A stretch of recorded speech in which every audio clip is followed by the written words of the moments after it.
Look at Earth. It's breathtaking. It is. Makes you think.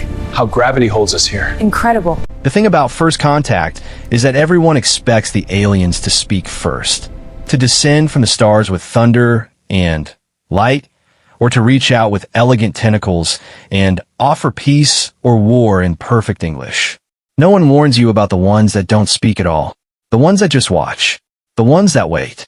Kalen Voss learned this while sitting in the mud of an unexplored moon, bleeding from a gash in his forearm, trying to explain to a seven-limbed predator why he was crying. It wasn't supposed to be this way. None of it was. The Icarus Drift had been dead for 3 standard months before the distress beacon reached Galactic Council space. A human freighter, unarmed, carrying botanical samples, and 3 crew members had veered off course during a solar storm and vanished into the Thorn Expanse. No one was looking for them. No one cared. Humans were the newest species to join the Council. Barely 50 years since their first FTL jump, and they had a reputation for being loud, short-lived, and strangely attached to things that didn't matter. They named their ships. They named their plants. They named their children after dead relatives, and expected everyone to remember. It was exhausting. Counselor Thresh of the VYNN Collective reviewed the missing human report on a datapad the size of her palm, then set it down and did not pick it up again. The Thorn Expanse was not her jurisdiction. The humans were not her responsibility. And, frankly, if a species couldn't navigate a solar storm without disappearing, they deserved whatever evolutionary consequences awaited them. She had other matters to attend to. The Grawl trade negotiations. The Cathar succession crisis. The ongoing debate about whether to classify the Ilian homeworld as a protected sanctuary or a mining operation. 3 humans in a broken ship were not her problem. Corporal Kalen Voss woke up to the smell of burning insulation and the sound of his own breathing. The cockpit was dark. Emergency lights flickered along the ceiling, casting red shadows across the cracked viewport. Outside, through the spiderweb of fractures, he could see trees. Actual trees. Purple leaves, silver bark, but trees nonetheless. They grew close together, their branches forming a canopy that blocked out the sky. He was alive. That was the first thought. The second was that his leg was pinned under a collapsed support beam, and the third was that he couldn't hear the others. "Jenner," he said. His voice came out raw, barely a whisper. "Jenner, you there?" Silence. Then, from somewhere behind him, a groan. "Voss." The voice belonged to Jenner Marchetti, the ship's pilot, and the only person on board who could fly anything larger than a shuttle. "My arm. I think it's broken." Kalen twisted his head, trying to see through the dark. Jenner was slumped against the rear bulkhead, his flight suit torn across the shoulder, blood running down his face from a cut above his eye. His left arm hung at a wrong angle. "We need to find Reyes," Kalen said. "Reyes is gone." Kalen stopped breathing. "Ejection pod." Jenner continued, his voice tight with pain. "I saw it go. About 30 seconds before we hit. She's out there somewhere." The pod had a locator beacon. Standard protocol. But the Thorn Expanse was called an expanse for a reason. It was empty. No council outposts, no trade routes, no communication relays. The beacon would ping into nothing, and no one would answer. Kalen closed his eyes. His leg hurt. His chest hurt. Everything hurt. "We need to move," he said. They got the beam off him with a crowbar from the emergency kit. Kalen's leg was still attached, which was something, but walking on it felt like someone was driving a nail into his knee with every step. Jenner had a broken arm and a concussion. Between the two of them, they had 1 functioning flashlight, 3 ration bars, a medkit with half its contents smashed, and a portable atmospheric analyzer that confirmed the air outside was breathable. "No carbon monoxide. No ammonia. No methane. Just oxygen, nitrogen, and something else, a trace gas the analyzer didn't recognize." "Probably fine," Jenner said, because he was an optimist and also because they had no other choice. They opened the cargo bay door.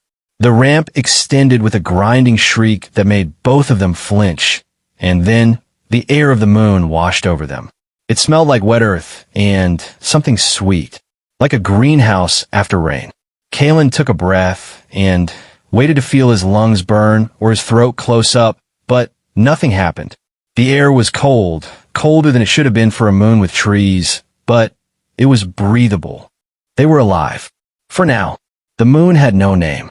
The council had cataloged it during a survey mission 2 centuries ago, given it an alphanumeric designation, XK-791, and promptly forgotten about it. No valuable minerals. No signs of intelligent life. Just a rock with some vegetation, orbiting a dying star at the edge of nowhere. Kalen and Jenner spent the first day searching for Reyes. They followed the beacon's last known trajectory, hiking through the purple forest, calling her name until their throats were raw.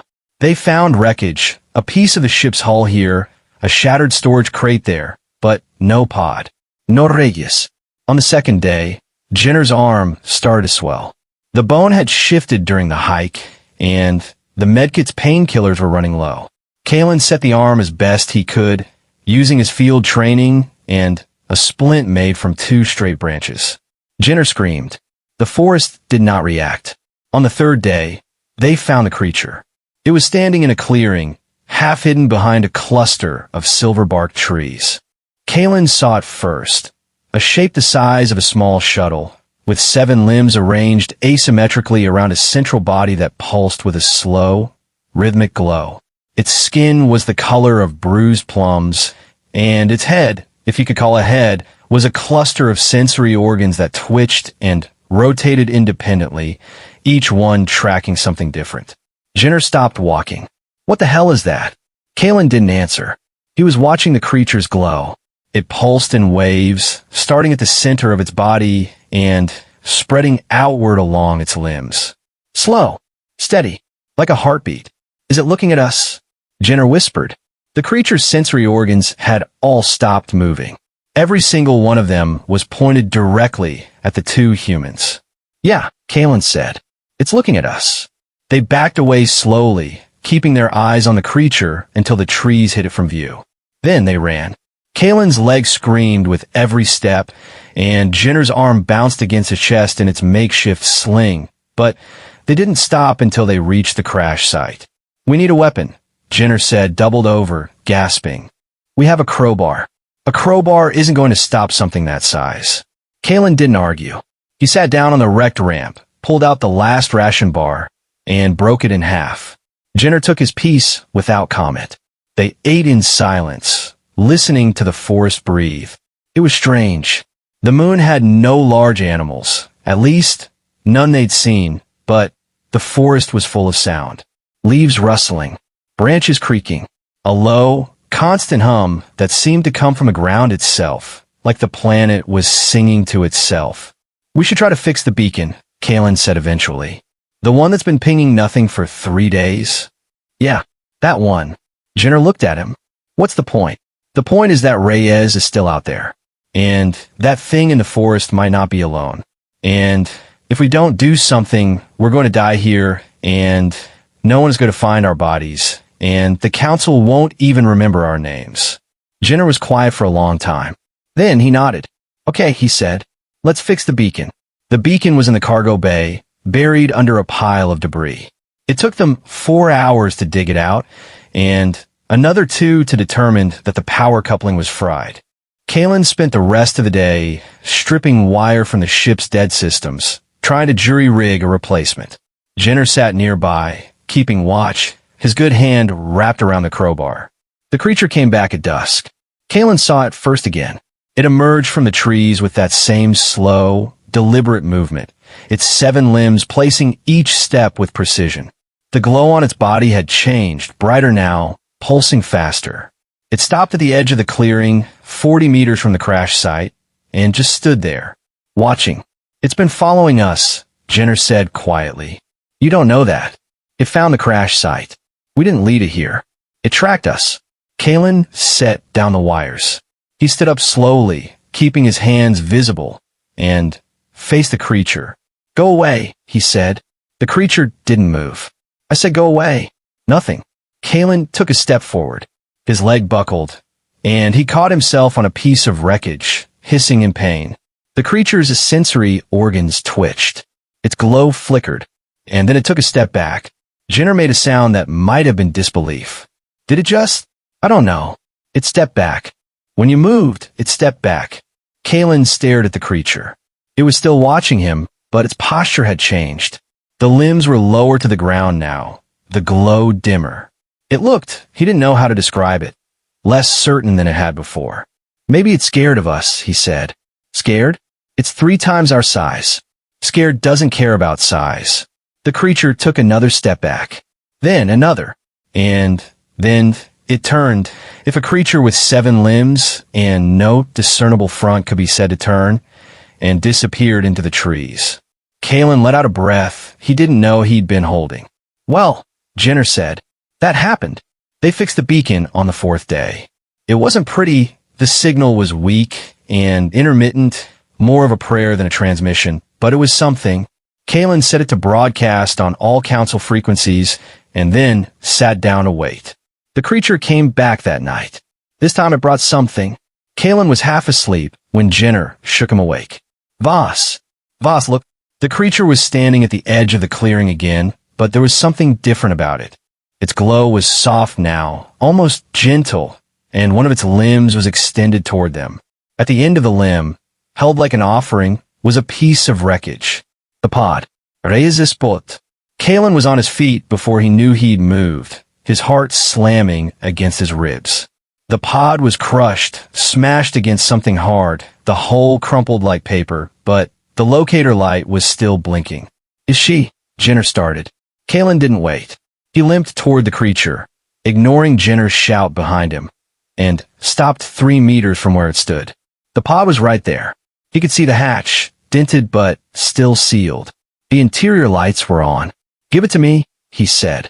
The creature tilted its sensory cluster. The limb holding the pod didn't move. Please. Something shifted in the creature's glow. A pulse of light, faster than the others, that started at the center of its body and traveled down the extended limb. The limb lowered. The pod touched the ground. And then the creature stepped back. Kalen didn't wait. He lunged forward, wrenched open the pod's hatch, and found Reyes inside. She was alive. Unconscious, dehydrated, with a gash across her scalp that had bled onto her flight suit, but alive. Her chest was rising and falling. Her pulse was weak, but there. Jenner! Kalen shouted. Jenner, get the medkit. They moved Reyes to the ship, setting her up in the least damaged corner of the cargo bay. The medkit had enough supplies to treat her head wound and get fluids into her, but not much else. She needed a real medical facility. She needed to be somewhere that wasn't this moon. Kalen sat beside her, watching her breathe, and try not to think about how close they'd come to losing her. The creature was still at the edge of the clearing. It hadn't moved since it dropped the pod. It just stood there, glowing softly in the dark, its sensory organs tracking something Kalen couldn't see. What does it want? Jenner asked. I don't know. It brought her back. Why would it bring her back? Kalen looked at the creature. Its glow pulsed in that slow, steady rhythm again, like a heartbeat. Maybe it's lonely, he said. Jenner stared at him. It's a 7-limbed alien predator. Maybe it's a lonely 7-limbed alien predator. You're losing it, Voss. Kalen didn't answer. He stood up, walked to the edge of the clearing, and sat down in the mud. The creature's sensory organs swiveled toward him. Its glow flickered. Hi, Kalen said. The creature did not respond. I'm going to call you something, he said. I don't know what yet. But you need a name. Everything needs a name. The creature took a step closer. Jenner from the ship. Voss, what are you doing? Making friends. With that, Kalen didn't look back. He kept his eyes on the creature, watching its glow, watching the way its limbs moved when it breathed. Something short, he said. Something that feels right. How about Sol? The creature's glow brightened. Sol, Kalen said again. That's your name now. You're Sol. The creature, Sol, took another step closer. Its limbs were still low to the ground, its posture still uncertain, but its glow was steady. Come. Kalen held out his hand. Sol extended one limb. At the end of it, something that might have been a manipulator, 5 small appendages arranged in a star pattern. reached toward him. The appendages brushed his palm, feather-light, and then withdrew. See, Kalen said. That wasn't so hard. The days blurred together after that. Reyes woke up on the 5th day, confused and dehydrated and absolutely furious that she'd been unconscious for the first contact. She took one look at Sol, standing at the edge of the clearing, and said, "You named it." Seemed like the thing to do. It's an alien. So, am I, from its perspective. Reyes had no response to that, which was rare for her, so Kalen counted it as a win. The beacon continued to broadcast its weak, intermittent signal. No one answered. Kalen had expected that, but it still hurt. The knowledge that the council had written them off, that no rescue was coming, that they were going to live or die on this moon based entirely on their own efforts. And Sol's. Because Sol kept coming back. Every evening, as the purple sun sank below the tree line, Sol would emerge from the forest and settle at the edge of the clearing. It didn't try to enter the crash site. It didn't try to take anything. It just watched, glowing softly, its sensory organs tracking the human's movements. Kalen started talking to it. Nothing important at first, just observations, the weather, the state of the ship, the fact that Jenner had tried to cook a ration bar over an open fire and set his sleeve on fire instead. So did he stand. At least, Kalen thought it was listening. Its glow would shift with his words, pulsing faster when he was excited, dimming when he was tired. "It understands you," Reyes said one evening, watching from the cargo bay door. "I don't know about understands. It reacts to your voice. That's more than understanding. That's attunement." Kalen looked at Sol. The creature's glow was soft and steady, the same rhythm it had shown on that first night. "Calm. Content. Maybe it just likes the sound," he said. "Maybe," Reyes said. But she didn't sound convinced. On the 10th day, Jenner's arm got infected. Kalen noticed it first, the swelling, the heat radiating from the skin, the red lines creeping up toward Jenner's shoulder. The medkit had antibiotics, but not enough. Not for an infection this aggressive. "We need to clean it," Reyes said, examining Jenner's arm with the grim efficiency of someone who had seen worse. "Properly. Surgical cleaning. We don't have the supplies." "Then what do we do?" Reyes looked at Kalen. "We need to find something on this moon that works like an antiseptic. Plants, fungi, something. You want us to test unknown alien biology on an infected wound. I want us to not let Jenner die of sepsis." Kalen looked at Sol. The creature was at the edge of the clearing, as always, its glow pulsing in that slow, steady rhythm. "Watching." "Sol," he said. The creature's sensory organs swiveled toward him. "We need help." He didn't expect Sol to understand. He didn't expect it to do anything. But when he walked toward the forest, limping on his bad leg, Sol turned and moved ahead of him, its limbs carrying it through the trees with surprising grace. Reyes followed behind, carrying a sample bag and a look of intense concentration. "Where is it taking us?" she asked. "I don't know. You're following an alien creature into an unknown forest without knowing where it's going?" "Yes. That's insane." "Probably." They walked for 20 minutes. The forest grew denser as they went, the purple leaves brushing against their shoulders, the silver bark of the trees glowing faintly in the dim light. The hum from the ground was louder here, a vibration that Kalen could feel in his chest.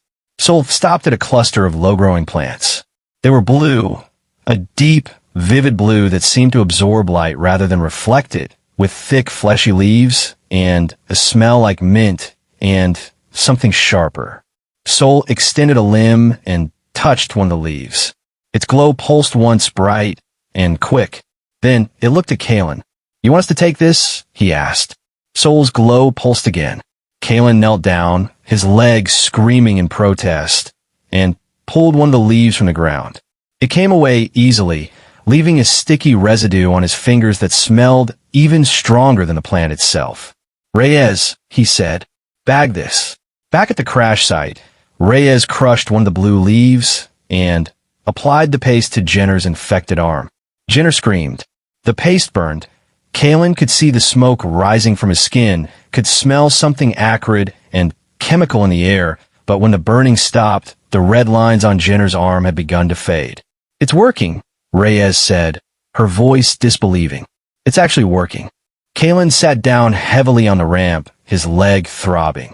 Sol was at the edge of the clearing, watching. Its glow was brighter than before, pulsing faster. Thank you, Kalen said. Sol sansui urganzuisha. Its glow pulsed once, bright and quick, the same pattern it had shown when it touched the plant. Kalen smiled. Yeah, he said. I think you're welcome too. The days turned into weeks. The beacon continued to broadcast, and no one answered. Kalen stopped expecting a response. This was their life now. This moon, this forest, this strange creature that had decided to stay. Sol never entered the crash site. It kept its distance, always at the edge of the clearing, always watching. But it started to do other things, too. It would bring them things, pieces of fruit from the trees, strange rocks that glittered in the light. Once even a dead animal that Reyes identified as some kind of rodent-like creature with too many legs. Gifts, Jenner said, his arm healing slowly but steadily.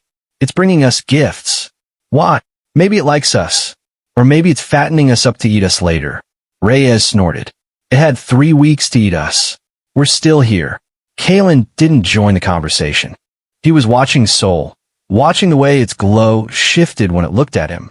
There was something in that glow, something he couldn't quite name. Recognition, maybe, or curiosity, or something deeper, something that didn't have a word in any human language. What are you thinking? Reyes asked him.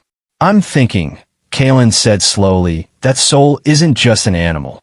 What do you mean? I mean it thinks. It makes decisions.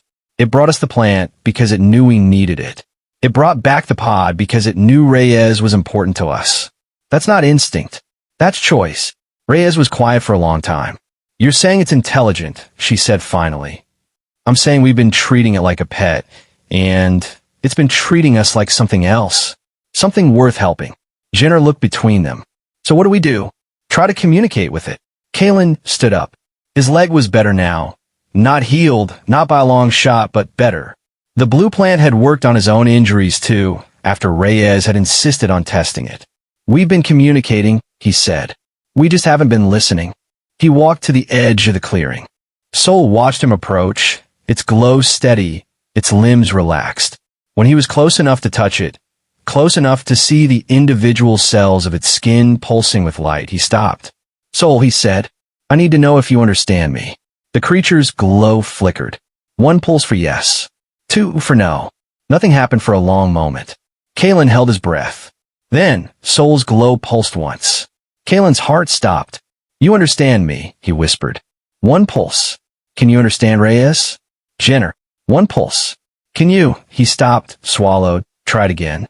Can you talk to us? Not like this. With words. Sol's glow flickered again, faster this time. 2 pulses. Then 1. Then 2. A pattern Kalen didn't recognize. No, he said. You can't form words. 1 pulse. But you can understand them. 1 pulse. Kalen sat down in the mud. He didn't care about his leg anymore. He didn't care about anything except the creature in front of him. The creature he named on a whim. The creature that had been listening to him for weeks without being able to answer. You're not an animal, he said. You're a person. You're a person, and we've been calling you an animal this whole time. Sol's glow pulsed once, and then it did something Kalen had never seen it do before. It sat down. All 7 limbs folded beneath its body, lowering its central mass to the ground. Its glow softened, dimming to a warm, gentle pulse. Its sensory organs relaxed, no longer swiveling, no longer tracking. It looked, in that moment, almost peaceful. Kalen reached out and touched one of its limbs. The skin was warm, almost hot, and he could feel the glow vibrating beneath his fingers. I'm sorry, he said. I'm sorry we didn't understand sooner. Sol's glow pulsed once, and then, very slowly, one of its limbs reached out and touched Kalen's shoulder. The council found them on the 43rd day. Kalen was sitting at the edge of the clearing, talking to Sol about nothing in particular. The weather, the taste of the blue fruit Sol had brought them that morning, the fact that Jenner had finally learned to cook without setting himself on fire. When the sky lit up, 3 ships dropped out of FTL simultaneously, their drive signatures burning across the atmosphere like falling stars. Kalen was on his feet before he knew he'd moved, his heart hammering against his ribs. Soul's glow went wild. The creature stood up, its limbs extending to their full height, its sensory organs swiveling in every direction at once. The glow on its body shifted to a harsh, pulsing red, a color Kalen had never seen before. Soul, he said, it's okay. They're here to help. But even as he said it, he wasn't sure it was true. The ships landed in the clearing, crushing the purple vegetation beneath their landing struts. Council ships, Kalen recognized the design from his training. Sleek, efficient, deadly. The kind of ships that didn't get sent for rescue missions. The kind of ships that got sent for recovery. A ramp descended from the lead ship. Counselor Thresh walked down it, her forelegs clicking against the metal, her expression unreadable. Corporal Kalen Voss, she said, you are to be commended for your survival. Kalen didn't move. You're here. We received your beacon's transmission 3 days ago. A council science vessel was in the sector. We diverted it. 3 days, Kalen said. We've been broadcasting for 43 days. Thresh's expression didn't change. The Thorn Expanse is vast, Corporal. Your signal was weak. It took time to locate. Kalen wanted to scream. He wanted to grab this alien by her throat and shake her until she understood what they'd been through. The crash, the infection, the fear, the loneliness. The creature that had saved them while the council did nothing. But he didn't. Instead, he looked at Soul. The creature was still standing at the edge of the clearing, its glow pulsing red, its limbs rigid. It wasn't looking at Kalen anymore. It was looking at the ships. What is that? Thresh asked. Her voice had changed, something in it that might have been interest or might have been hunger. Kalen's blood went cold. That's Soul, he said. So, I named it. Thresh's eyes, all 4 of them, fixed on Kalen. You named it. It's not in it. It's a who. Behind Thresh, more council personnel were emerging from ships. Scientists, Kalen guessed, based on the equipment they carried. Scanning devices. Containment units. Containment units. Counselor Thresh, Kalen said, his voice steady despite the fear crawling up his spine. Soul is intelligent. It's been helping us survive. It brought us medicine when Jenner's arm got infected. It brought back our crewmate's pod. It communicates. Thresh tilted her head. Intelligent. 1 pulls for yes, 2 for no. Try it. Thresh looked at Soul. The creature's glow was still pulsing red, its limbs still rigid, but its sensory organs had fixed on the counselor. Creature, Thresh said, do you understand me? Soul's glow flickered. Once. Thresh went very still. That's not possible, she said. XK 791 was surveyed 2 centuries ago. No intelligent life was detected. Maybe you didn't look hard enough. Thresh turned back to Kalen. Her expression had shifted. The interest was still there, but there was something else now. Something that looked like calculation. Corporal, she said, you will be debriefed on the council vessel. Your crewmates will receive medical attention. The creature will be contained for study. No. The word came out before Kalen could stop it. He heard Jenner gasp behind him. Heard Reyes say his name in a warning tone. But he didn't take it back. No, he said again. Soul isn't a specimen. It's not a research subject. It's a person, and it's under my protection. Thresh's lips peeled back from her teeth, a gesture that might have been a smile on her species, but looked like a threat on anyone else. Corporal, you are in no position to make demands. I'm not making a demand. I'm telling you how it's going to be. Soul stays here, on its moon, where it belongs. And if I refuse? Kalen looked at Soul. The creature's glow had shifted. The red was fading, replaced by something warmer. Calmer.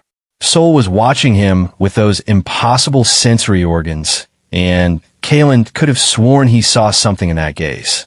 Trust. Soul trusted him. Then, you'll have to go through me, Kalen said. The standoff lasted for 7 hours. Council scientists tried to approach Soul with containment units.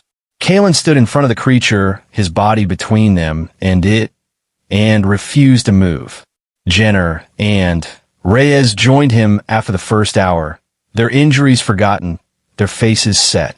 "You're making a mistake," Thresh said from the ramp of her ship. "That creature is a biological anomaly. It could hold the key to medical breakthroughs, technological advances. It's not a key," Kalen said. "It's a person. You don't get to lock up people for your convenience. Your human sentimentality is showing." "Good. Let it." The hours dragged on. Thresh tried to negotiate, then to threaten, then to reason. Kalen didn't budge. He stood in front of Sol, his bad leg aching, his body exhausted, and he did not move. Behind him, Sol's glow pulsed in that slow, steady rhythm. Calm, trusting. On the 7th hour, Thresh gave up. "Fine," she said, her voice tight with frustration. "The creature stays. But you will come with us, Corporal. All 3 of you. You will be debriefed, and you will face whatever consequences the Council deems appropriate for interfering with a scientific operation." Kalen turned to look at Sol. The creature's glow was soft now, gentle. Its limbs were relaxed, its sensory organs fixed on Kalen with an intensity that made his chest ache. "Sol," he said, "I have to go. 1 pulse. But I'll come back. I promise. 1 pulse." Kalen reached out and touched the creature's limb one last time. The skin was warm beneath his fingers, the glow vibrating against his palm. "Thank you," he said, "for everything." Sol's glow pulsed once.